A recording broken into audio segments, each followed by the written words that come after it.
Prunella.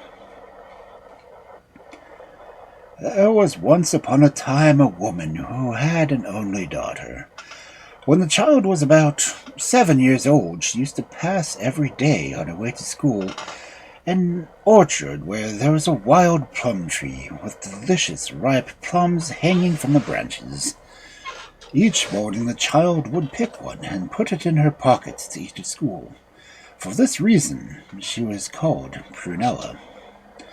Now, the orchard belonged to a witch, and one day the witch noticed the girl gathering a plum as she passed along the road. Prunella did it quite innocently, not knowing that she was doing any wrong taking the fruit that hung so close to the roadside. But the witch was furious, and next day she hid herself behind the hedge, and when Prunella came past, she put out her hand to pluck the fruit. She jumped and seized her by the arm. "Ah, you little thief!" she exclaimed. "I have caught you at last. Now you have to pay for your misdeeds." The poor child, half dead with fright, implored the old woman to forgive her, assuring her that she did not know she had done wrong, and promising never to do it again. But the witch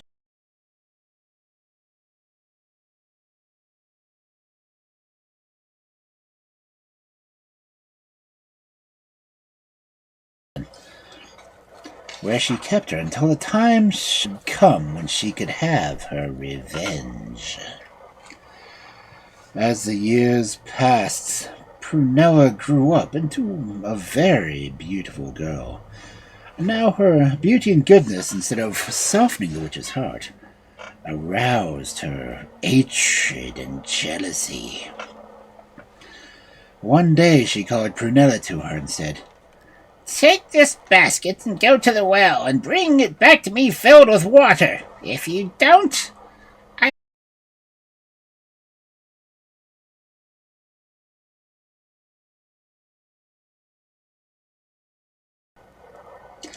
The girl took the basket and went and let it down into the well, and again and again.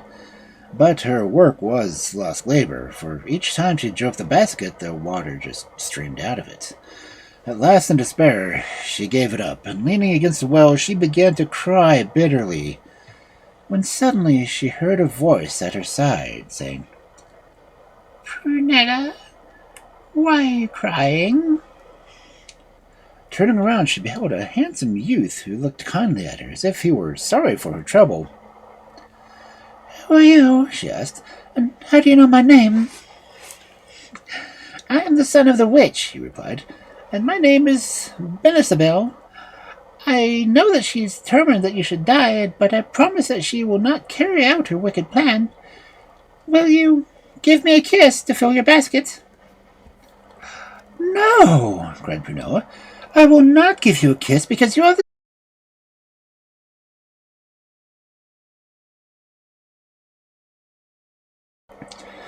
"Very well," replied the youth sadly. "Give me your basket and I will fill it for you." And he dipped it into the well, and the water stayed in it. Then the girl returned to the house, carrying the basket filled with water. When the witch saw it, she became white with rage and exclaimed, "Beelzebub must have helped you!" And Prunella looked down and said nothing. "Well, we shall see who will win in the end," said the witch in a great rage. The following day she called the girl to her and said, "Take this sack of wheat. I'm going out for a little. By the time I return, I shall expect you to have made it into bread. If you have not done it, I will kill you." Having said this, she left the room, closing and locking the door behind her. Poor Prunella did not know what to do. It was impossible for her to grind the wheat, prepare the dough, and bake the bread, all in the short time the witch would be away. At first she set to work bravely, but when she saw how hopeless her task was, she threw herself on the chair and began to weep bitterly. She was roused from her despair by hearing Beelzebub's voice at her side saying, Prunella, do not weep like that. If you will give me a kiss, I will make the bread, and you will be saved. I will not kiss the son of a witch, replied Prunella. But Benziable took the wheat from her and ground it and made the dough, and when the witch returned, the bread was ready baked in the oven. Turning to the girl, her fury in her voice, she said, "Isabel must have helped you!" And Prunella looked down and said nothing. We shall soon see who will win in the end, said the witch, and her eyes blazed with anger. The next day she called the girl to her and said, Go to my sister who lives across the mountains. She will give you a casket which you must bring back to me. This she said, knowing that her sister, who was still more cruel and wicked than herself, would never allow the girl to return, but would imprison her and starve her to death. But Prunella did not suspect anything, and set out quite cheerfully on the way. She met Benezio. Where are you going, Prunella? He asked. I am going to the sister of my mistress, to whom I am to fetch a casket. Poor girl, said Benezio. You are being sent to your death. Give me a kiss and I will save you. Again, Prunella answered as before. I will not kiss the son of a witch. Nevertheless, I will save your life, said Benziable, for I love you better than myself. Take this flagon of oil, this loaf of bread, this piece of rope, and this broom. When you reach the witch's house, oil the hinges of the door with the contents of the flagon, and throw the loaf of bread with great fierce mastiff who will come to meet you. When you have passed the dock, you will see the courtyard a miserable woman trying in vain to let down a bucket into the well with her plaited hair. You must give her the rope. In the kitchen you will find still more miserable woman trying to clean the hearth with her tongue. To her you must give this broom.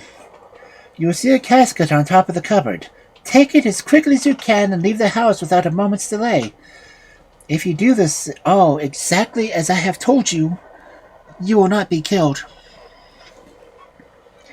So Prunella, having listened carefully to his instructions, did just what he had told her. She reached the house and oiled the hinges of the door. She threw the loaf to the dog, and gave the poor woman at the a rope, and the woman in the kitchen the broom, and caught up the casket from the top of the cupboard and fled with it out of the house. But the witch heard her as she ran away, and rushing to the window, called out to the woman who had left the kitchen, Kill that thief, I tell you! But the woman replied, I will not kill her, for she has given me a broom, whereas you forced me to clean the hearth with my tongue. Then the witch called out in fury to the woman at the well, Take the girl, I tell you, and fling her into the water and drown her! But the woman answered, No, I will not drown her, for she gave me this rope, whereas you forced me to use my hair to let down the bucket to the water. Then the witch shouted at the dog to seize the girl and hold her fast. But the dog answered, No, I will not seize her, for she gave me a loaf of bread, whereas you let me starve with hunger. The witch was so angry she nearly choked, and she called out, Dora! Bang upon her and keep her my prisoner! But the door answered, I won't, for she oiled my hinges that they move easily, whereas you let them all rough and rusty. And so Prunella escaped, and with the casket under her arm reached the house of her mistress, who, you may believe, was as angry as she was surprised to see the girl standing before her, looking more beautiful than ever. Her eyes flashed, and in a furious tone she asked her, Did you meet Benizabel? Prunella looked down and said nothing. We shall see, said the witch. Who will win in the end? Listen, there are 3 cocks in the hen house. One is yellow, one black, and the third is white. If one of them crows during the night, you must tell me which one it is. Woe to you if you make a mistake. I will gobble you up in one.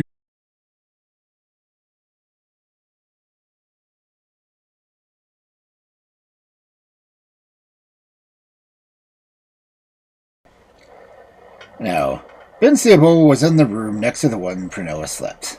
At midnight, she woke, hearing a cock crow. Which one is that? Shouted the witch.